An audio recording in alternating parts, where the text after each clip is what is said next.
So, so now I'm going to explain the code for the keyboard. And for this code, we only design another two registers to read the code. So for that, we use the columns and rows of the keypad that we have here. It's a matrix keypad. And we have to read what is happening to determine what a pin is reading. So for that we use an ISR row pin, right, to set when the interruption is pushed, because we don't want to read every time. So with the interruption we are going to be or do the code more efficiently. So before that we only assign the registers. So we have to change some registers to can use for registers pins. So that's the only thing that we do, and it's how it looks.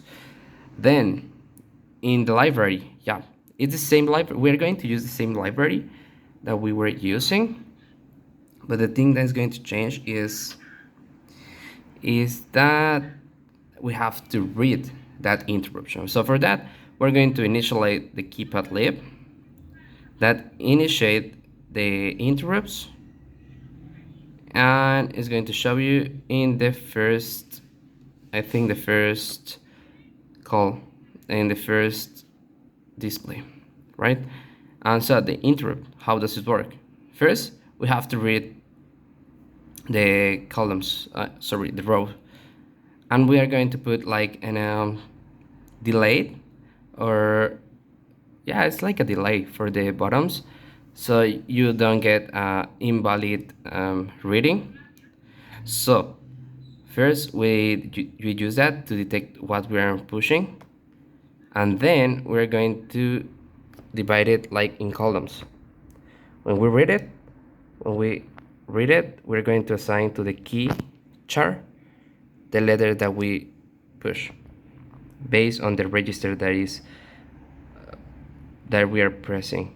So it's the same. We're doing it with column 2, column 3, column 4, yeah, and that. And we're going to have some flags to know that is going to or is pressed the bottom. So that's basically how does it work. And for that, in the keypad lib H, we only have the difference that we start that keys, or that we only assign the function that we're going to use. So then we're going to the main C. There is no more that is showing the same number, but if I press A, everything changed, right? And it's the interrupt working. Then I'm going to put B. Yeah, and as we have the increment, the interrupt goes, and we stop in the pin that we push it. C, right? We have the C, D, right? 3, 6, 9, and for this one we put it F. Then we have 2, 5, 8, 0, 1, 4, 7, and we can create this chart, right? And that's it.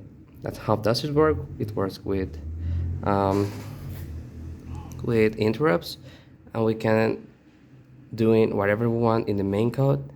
Meanwhile, can press that and show it in the displays, right? And this is going to use it for the save